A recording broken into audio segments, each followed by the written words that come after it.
Welcome to Creating a Coaching Culture, session number 25. Everything we've practiced in this course assumes something: time, a scheduled conversation, a degree of structure, and space to think.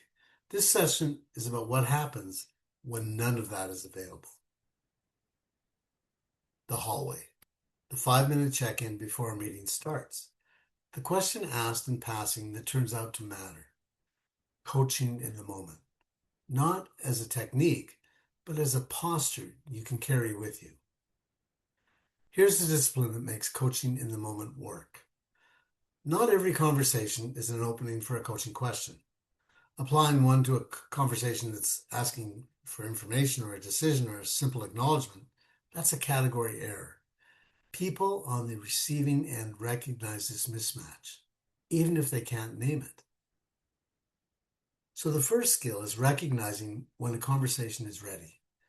The session materials give you 3 signals to look for. The first signal is emotional charge. The person is not just reporting something, they're carrying it. The words "I'm fine" delivered with a voice that says otherwise. A pause that's slightly too long. An answer that's technically complete but feels closed. The second signal is stuck language, repetition, returning to the same description of a situation in multiple conversations. It's just always like this. Language that signals the person has stopped moving through the problem and started living in it. The third signal is an implicit question. The person isn't asking for your advice outright, but the way they're describing the situation is orientated toward you as if they're looking for something.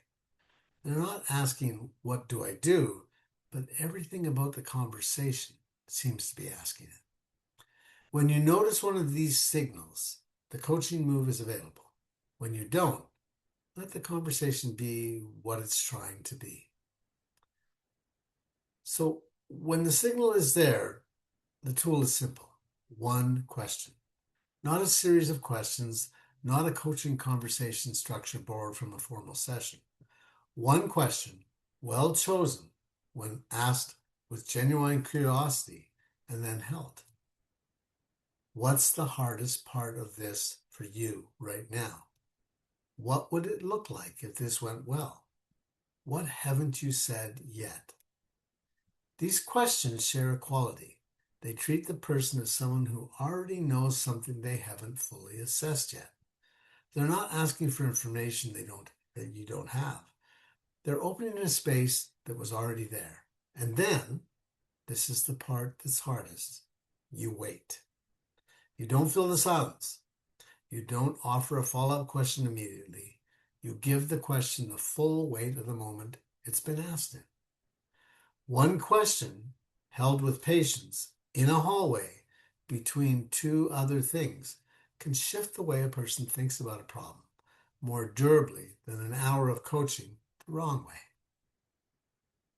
Coaching in the moment is not a substitute for formal coaching. It's something different: a readiness, a posture, a different relationship to the ordinary flow of conversation. Not every exchange has to be transactional. In session 26, we move to the foundations that hold the coaching relationship together: ethics and boundaries.